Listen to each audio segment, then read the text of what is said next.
আসসালামু আলাইকুম ভিউয়ার্স, সবাই কেমন আছেন? আলহামদুলিল্লাহ আমি ভালো আছি। আজকে আমি বানিয়েছি পাটিসাপটা পিঠা। এই পাটিসাপটা পিঠা আমি কী দিয়ে বানিয়েছি তা দেখার জন্য সম্পূর্ণ ভিডিও দেখবেন, কোনো অংশ না টেনে। তাহলে ভিডিওর সাথেই থাকেন। প্রথমে পাটিসাপটার জন্য ব্যাটার তৈরি করে নিচ্ছি। প্রথমে আমি পাতিলে গরম পানি দিয়েছি, কুসুম কুসুম গরম পানি, আর এর মধ্যে আমি পরিমাণ মতো লবণ দিয়ে দেব। এর মধ্যে দিয়ে দিচ্ছি আমি পরিমাণ মতো চিনি। এখন আমি ভালোভাবে মিশিয়ে নেব। এখন আমি আস্তে আস্তে চালের গুঁড়া দিয়ে দিচ্ছি। অল্প অল্প করে আমি মেশাতে থাকবো চালের গুঁড়া। এই ব্যাটারটা একদম পাতলাও হবে না, একদম ঘনও হবে না, সেই জন্য আপনারা একটু বারবার চেক করে তারপরে এই ব্যাটারটা দিবেন, চালের গুঁড়িগুলো দিবেন।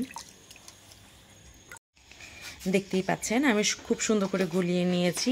এর ঠিক ব্যাটারটা ঠিক এরকম পাতলা হবে। এখন আমি এর মধ্যে সামান্য পরিমাণে সয়াবিন তেল দিয়ে দেব।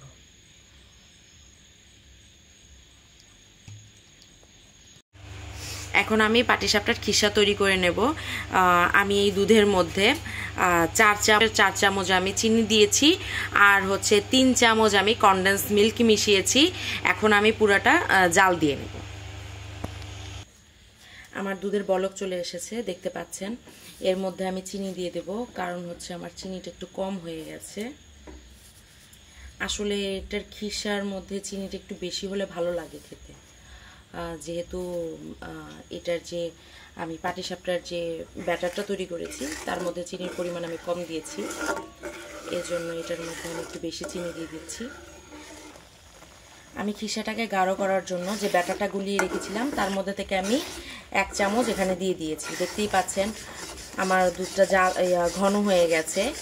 এখন আমি এই পর্যায়ে এর ভিতরে নারকেল আর তালের রস, যেটা আমি আলাদা করে রেখেছি, দেখতেই পাচ্ছেন। এই তো আমি তালের রস আর এই নারকেল এটা আমি পুরোটাই এর মধ্যে দিয়ে দেবো। এখন দেখতেই পাচ্ছেন আমি কি সুন্দর করে এটা মিশিয়ে নিচ্ছি। এটাকে আমি মোটামুটি অনেকটা শুকিয়ে ফেলবো। দেখতেই পাচ্ছেন বন্ধুরা আমার খিসাটা কত গাঢ় হয়ে গেছে। আমি এই পর্যায়ে খিসাটা নামিয়ে নেব। অনেকটা ঘন হয়ে গেছে, ঠান্ডা হয়ে গেলে এটা আরো ঘন হয়ে যাবে, তো আমি নামিয়ে নিচ্ছি। আমি প্রথমে ব্যাটারটা দিয়ে দিচ্ছি। এক হাতে দিবেন আর এক হাতে আস্তে আস্তে ঘুরাবেন, এটাকে ছড়িয়ে দেবেন।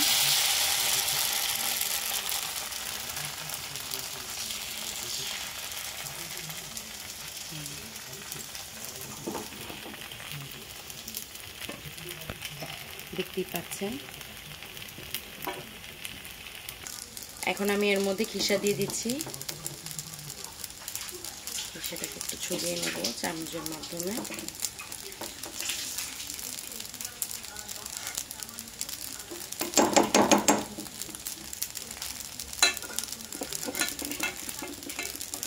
এখন আমি এটাকে ফোল্ড করে নিচ্ছি। দেখতেই পাচ্ছেন এটাকে আমি ফোল্ড করে নিচ্ছি।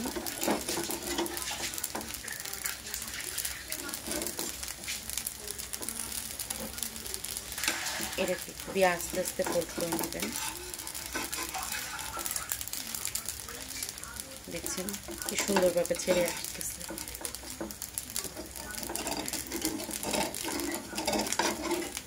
সাইড থেকে একটু আগলা করে দিবেন, যাতে এটা উঠতে সহজ হয়, ভেঙে না যায়।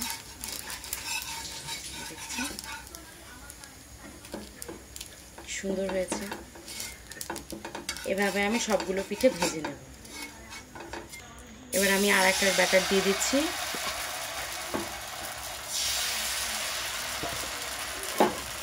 ছড়িয়ে নেব।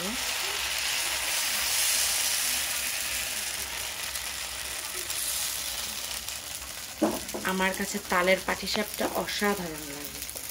আপনারা বাসায় একবার ট্রাই করে দেখতে পারেন। দেখতেই পাচ্ছেন আমি খিসা দিয়ে দিয়েছি। এখন আমি পিঠাটা ফোল্ড করে নেব। আমি অল্প অল্প করে ফোল্ড করছি।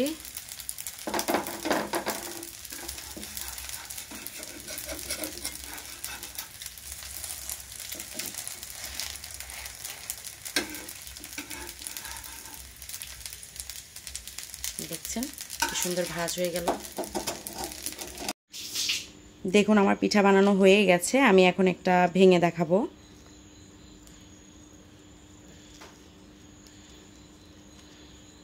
দেখতেই পাচ্ছেন পুরে ভরা, কত সুন্দর হয়েছে তালের পাটিসাপটা। আপনার বাসায় বানিয়ে খাবেন। আর আমার ভিডিওটা যদি ভালো লাগে তাহলে অবশ্যই একটা লাইক, কমেন্ট, শেয়ার এবং সাবস্ক্রাইব করবেন। সবাই ভালো থাকবেন, সুস্থ থাকবেন। আল্লাহ হাফেজ।